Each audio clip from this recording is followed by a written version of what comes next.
Get ready for a night of timeless masterpieces as the Wisconsin Chamber Orchestra presents Beethoven's Fifth. The evening opens with More Seasons by Michael Abels, followed by Victor Herbert's Cello Concerto No. 2, featuring internationally acclaimed cellist Ahmet Pelin. The concert closes with one of the most iconic pieces ever written, Beethoven's Symphony No. 5.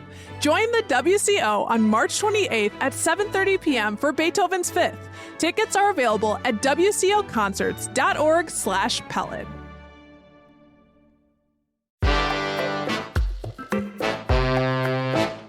Today on CityCast Madison. The Trump administration's effective shutdown of U.S. aid, or the United States Agency for International Development, is being felt across the world, including right here at home.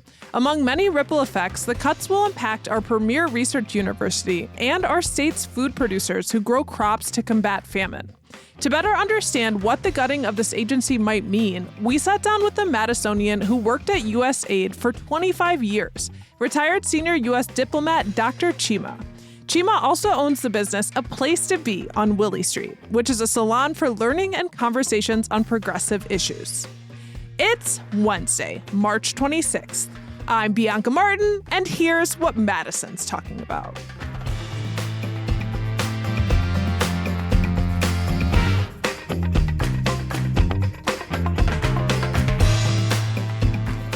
Dr. Chima, thank you so much for being with us.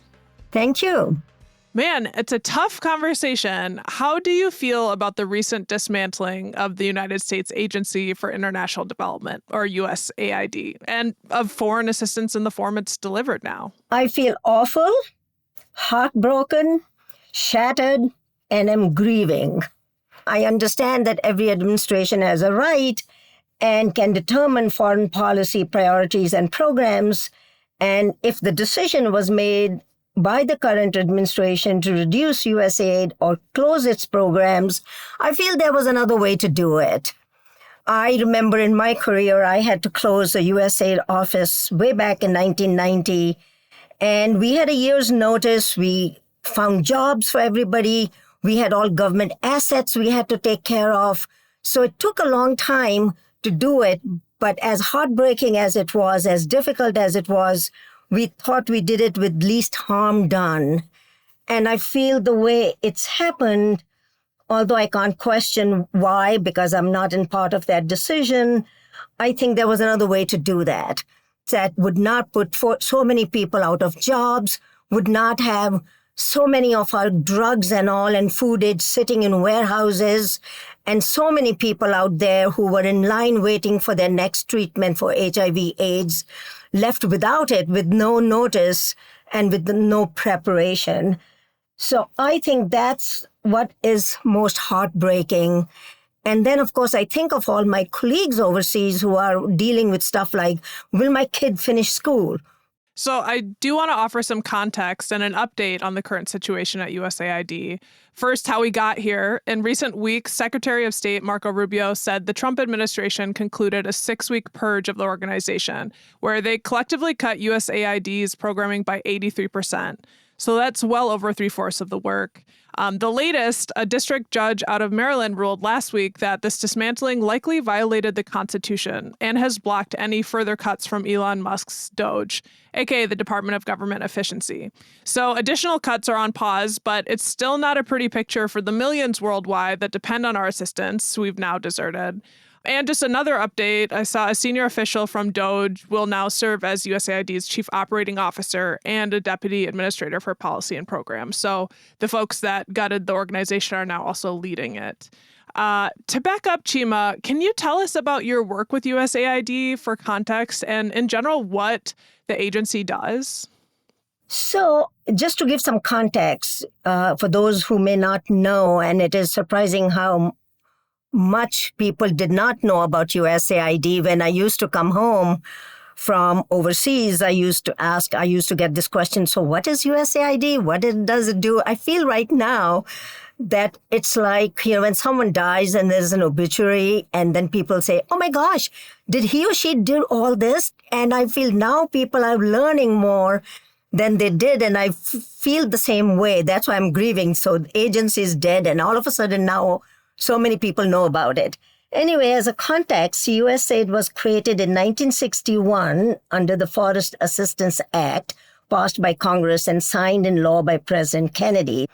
And the reason it was created was to further the U.S. foreign policy interest, expanding democracy, free markets, and to improve the lives of the poor in developing countries.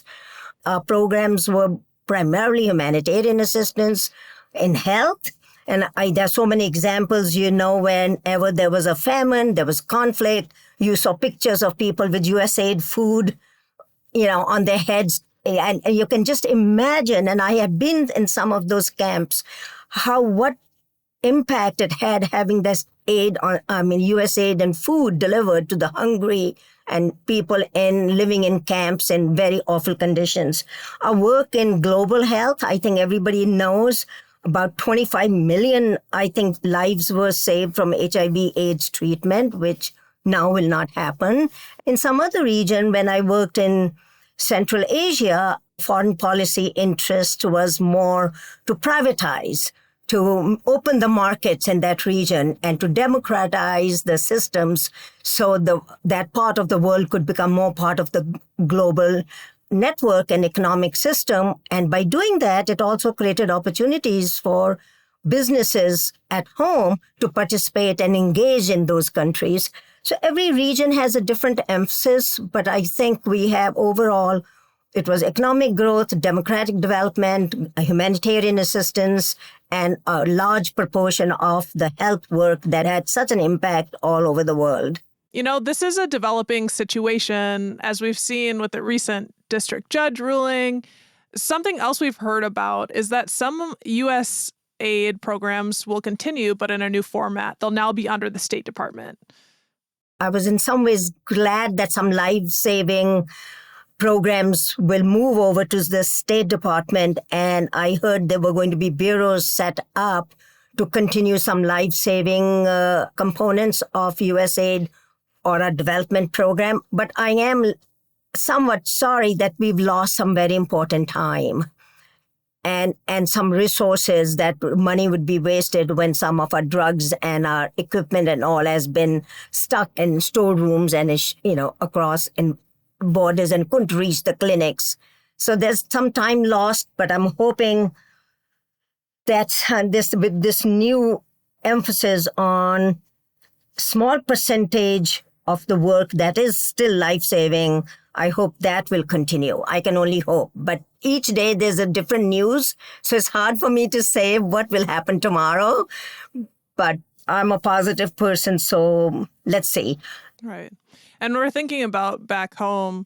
Madison is such an international city. There's so many people here that care about globalism and being connected to people across the world and being a part of these efforts. Can you tell us about what you're hearing from your colleagues from USAID and, generally the international development community here in Madison, Wisconsin? What's the word? Some people called me who knew I worked with USAID and were very sympathetic and felt sorry for me. I knew I'm spending nights not sleeping about, what has happened. Some people were concerned, we are in an academic university area, and a lot of people are concerned. So will countries like China and all have more influence over there if we withdrawn? So I'm hearing those kind of concerns. I'm also hearing concerns from people who are very humanitarian in nature and believe America's good work overseas and feel this is our generosity and are shocked that we've withdrawn back. So I'm hearing some of those concerns. And I'm also hearing from some of people who are saying, why should we spend all this money overseas when we have so many needs at home? And to them, I sometimes say these two things are not the same. It's not like if we save that money will directly have an impact here. As a matter of fact, I think a large proportion of the funds was benefiting the American people and our universities, and there were jobs created at home that we will lose. So it's not a direct relationship that money there will be saved for some purposes back home. Can we talk about that, like the local impact? Like, how might this impact us locally here in Wisconsin? There were a couple of things. We had USAID was working, or University of Wisconsin was working with USAID on a number of agricultural innovations to improve crop yields and sustainability. So, I mean, that helped because knowledge here would be used elsewhere for in Africa and other places where it had an impact. But we were also getting grants and money, and we were contributing as a state. Like there is a small Didion Milling company based in Wisconsin that was producing corn soy blends for famine relief, supporting about 350 million meals overseas in 47 countries. So if we stop that, that company is going to be affected. So our farmers and also our researchers here at UW-Madison. Right. USAID, I think, supported farmers in Wisconsin with nearly 7 million in contracts and grants, and those will be lost. I mean, I'm sure over time, people adjust and adapt, but this is an immediate impact, and not only just on the lives of the farmers or our private sector or our universities, but it's going to affect lives of people who all of a sudden are finding themselves without jobs and then having to look. And if any one of us has been unemployed, which I have in my career, and I know how hard those 8-9 months were, not knowing where I was going to pay my next rent or feed my family. Wisconsin does not only get affected just because they lose this immediate grants and funds, but the work that aid did other places like in CIMMYT, this research organization, I think, in Mexico, the results of that helped Wisconsin farmers protect their crops from diseases and from things that grains are affected. You know, what aid did overseas helped us, and what we did here, even in a small way, our university grants did help work that we were doing overseas.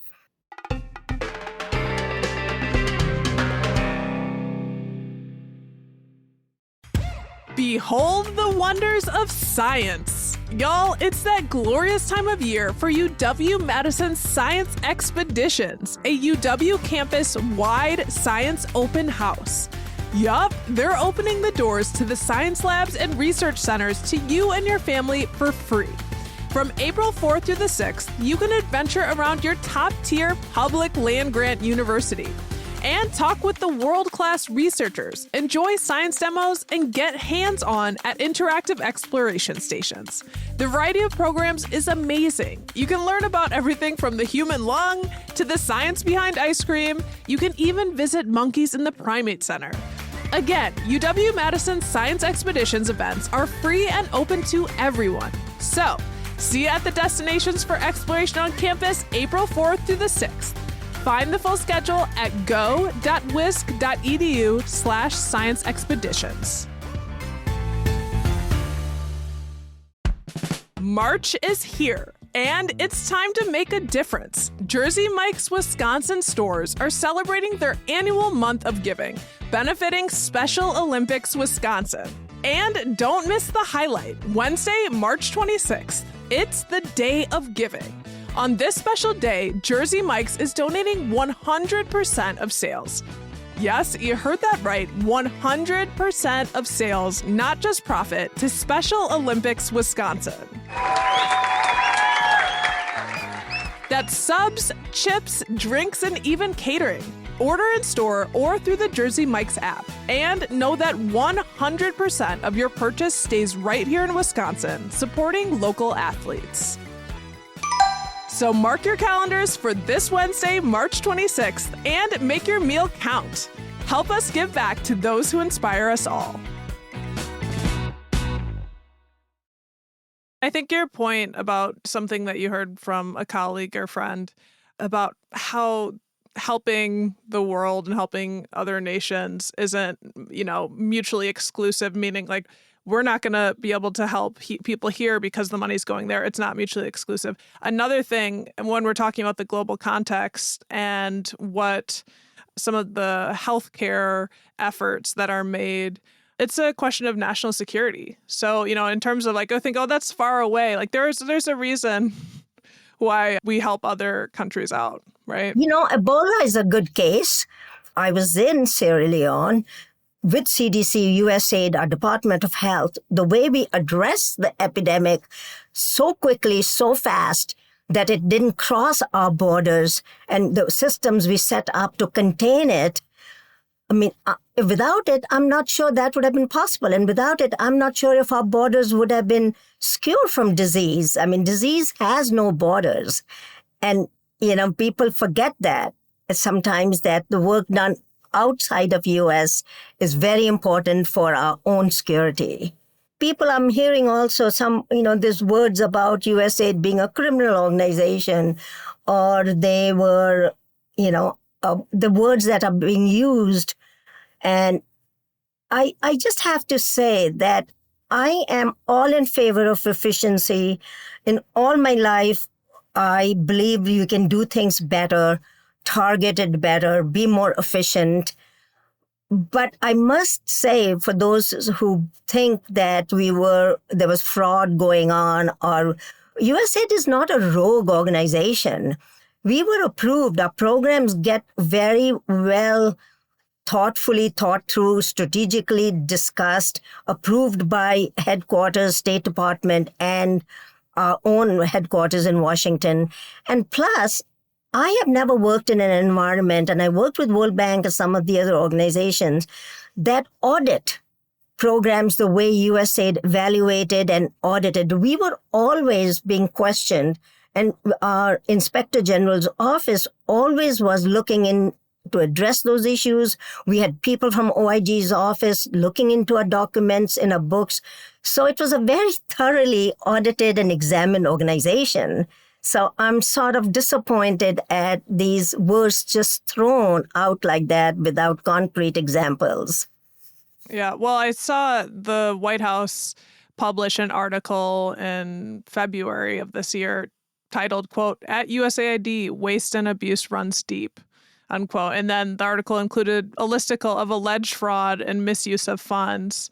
But you worked there and you're saying, actually, this isn't just random uses of funds. Like, this has been a thoroughly thought out process across the board. And, like any bureaucracy, any program, when you're dealing with such huge amounts of money, I'm not saying there wasn't a case here and there. The other day I was thinking, when I open my refrigerator, I see a box of strawberries and I see a mold in one. I take it out, I cut the mold out, I check through everything else, I put it separately, I take the clean ones and put them back in the box to be eaten afterwards and to be used.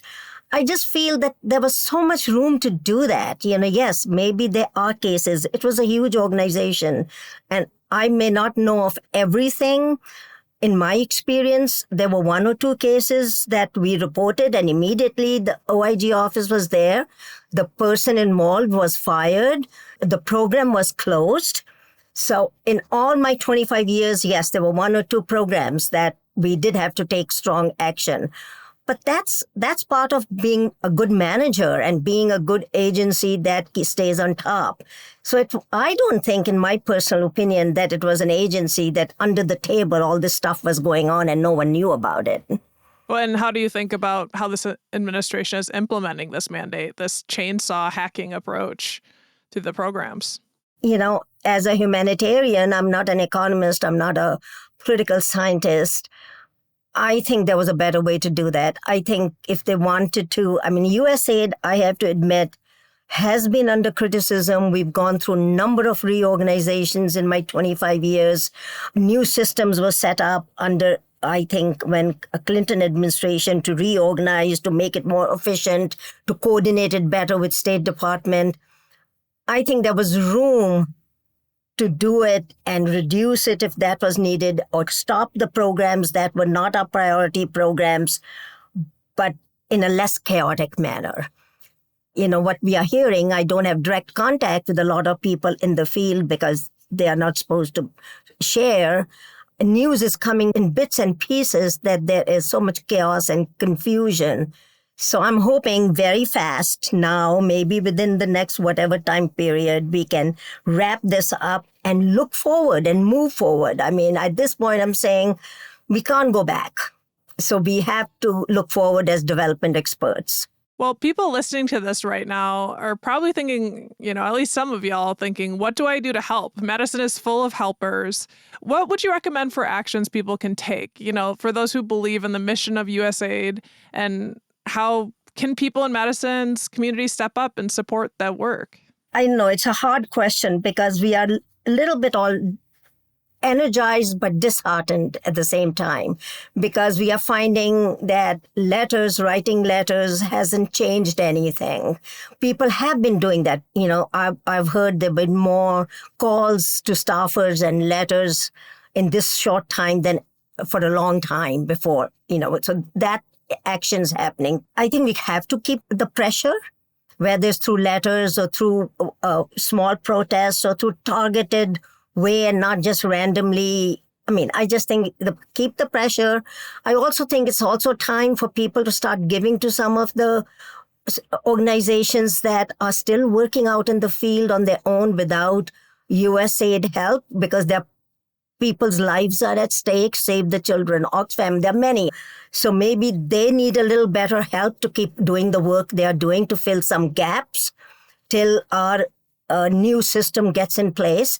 And I think to the experts, I think maybe we need to start having some action plan. Okay, if this is not happening, what can we offer as an alternative? How best to go forward with whatever resources and whatever way the administration is planning to move forward. I personally am not sure we can go back the way USAID was, because as you see, currently it concerns me that some of the judiciary calls to stop and to start has been ignored, and most of the work is done by executive orders. So I want the Congress to start getting more involved.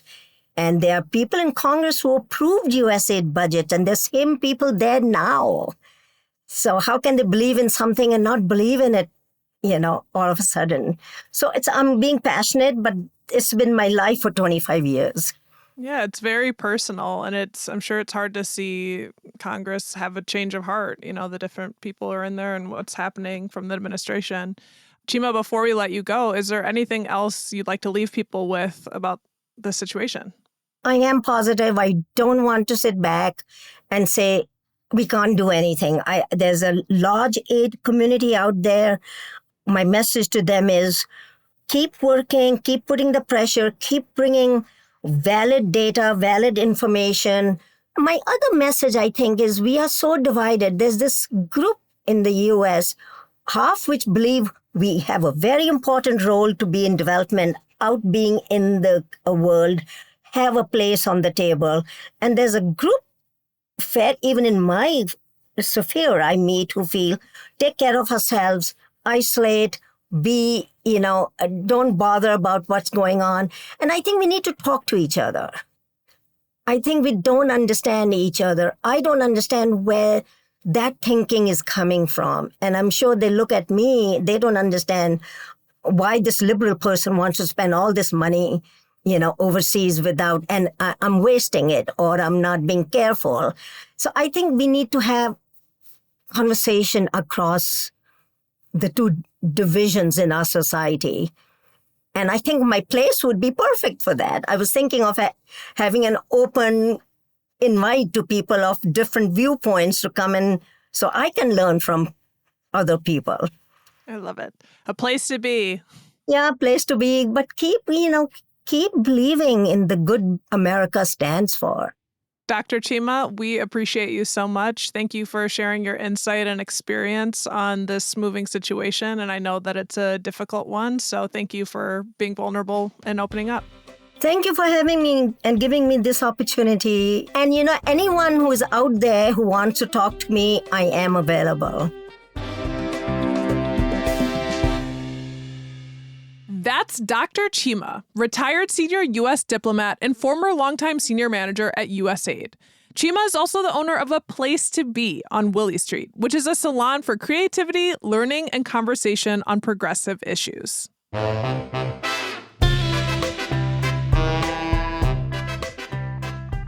That's all for today, here on CityCast Madison. I'm Bianca Martin, your host. If you enjoyed the show, why not share this episode with someone who really cares about our connections to the international community? We'll be back tomorrow morning with more stories from around the city. Until then, take good care.